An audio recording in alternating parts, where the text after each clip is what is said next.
this is Holly from Reedsy, and today I'm going to give you guys 5 tips on how to write a short story that a magazine will want to publish. 1. Research. Whether you have a finished piece that you want to share with the world, or if you want to write something brand new, the first thing you should always do is research the different magazines that you might want to submit to.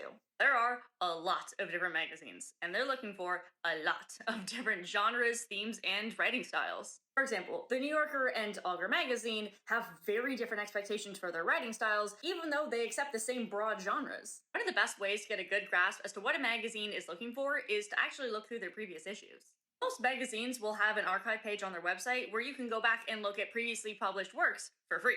This gives you a solid idea as to what each magazine is going to expect, as well as help you narrow down which ones you'll want to submit to.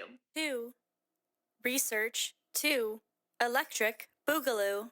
I know, I just talked about research, but this covers the more nitty-gritty stuff. Each magazine will have different submission dates, formatting expectations, and even potential submission fees. Some will even have regulations as to whose work they'll accept, like Yellow Medicine Review, which is a literary magazine highlighting the works of Indigenous Canadians. Also, not all publishers are going to allow you to submit the same piece to multiple different magazines, which is called a simultaneous submission. Some will, though. You just have to tell them that you've submitted elsewhere, that way 2 magazines aren't publishing the same piece. And on top of that, you need to consider the submission specifics. While most publishers generally expect the same formatting, they'll have different length requirements and caps, they might only accept certain document types, and other such details. This might seem like something you can leave until after you've written your piece, but speaking from experience, do not do this. I've had to completely rewrite stories before, because that fit the word cap of one magazine, but it went completely over the limit for another one. It's not fun.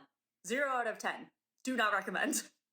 So, please learn from my mistakes and keep the formatting in mind for your desired publishers. 3. Structure and writing.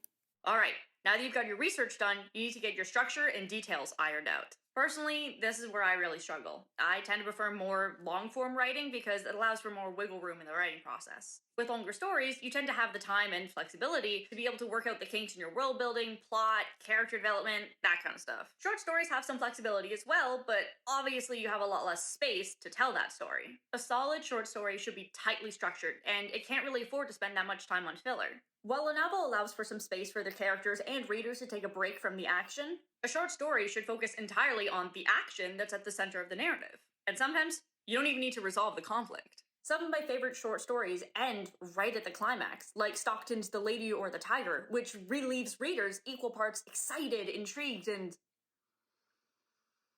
deeply frustrated. Regardless, when writing the story, you need to remember that it should be self-contained. And if you do end it without resolving the conflict, you need to justify why. 4. Editing. This is one of the most important, but vexing parts of writing. Editing means going through, checking for spelling and grammar mistakes, sure, but it also means cutting out unnecessary scenes, tweaking the plot, fixing the foreshadowing, and so much more. It can sometimes be emotionally frustrating to work through your first draft because you're forced to confront your own work, and artists tend to be very overly critical of their own, art. Remember, a first draft isn't supposed to be good. It's supposed to be a base which you build upon with each new draft. One popular piece of editing advice is kill your darlings. It basically means that you've written something you really like, but it just doesn't fit into the piece you've written it for, so you need to delete it, as difficult as that can be. However, I don't really like that phrase. I like to use recycle your darlings. Essentially, if I've written something I really like, but it just doesn't really work for the piece I've originally written it for, I'll just take it and save it in another document. That way, I can still access it and potentially use it for another piece. And even if I never end up using it, knowing that I'm not deleting it forever still makes it a lot easier for me to clean up the narrative. 5. Never give up. In all honesty, it's rare for writers to get published on their first submission. But that's okay. Magazines receive hundreds, if not thousands, of submissions, and even if it's your best work yet, it just may not be what they're looking for in that specific issue. One of the hardest parts about submitting your writing is getting that writing rejected. It can happen for any number of reasons, some of which are just completely out of your control. It can get frustrating quickly, especially since a lot of publishers won't necessarily tell you why it was rejected. It can really weigh down your self-esteem, make you question your own writing skills. But never give up! You need to keep reading and writing and improving your craft, and most importantly, submitting your work. It is a long and complicated process, but when you get that acceptance letter, whoo, one of the best feelings in the world. Every single writer knows what it feels like to be rejected, but the fact that they're a writer proves that they didn't let the rejection get in the way of their passion. So, quick recap of the 5 tips for a short story that a magazine will want to publish. 1. Research. 2. Research 2. Electric Boogaloo. 3. Structure and writing. 4.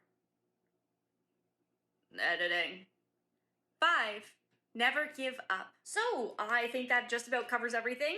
If you guys have any questions or if you have a topic that you'd like me to talk about next, please feel free to leave me a comment down below. Thanks, and happy writing!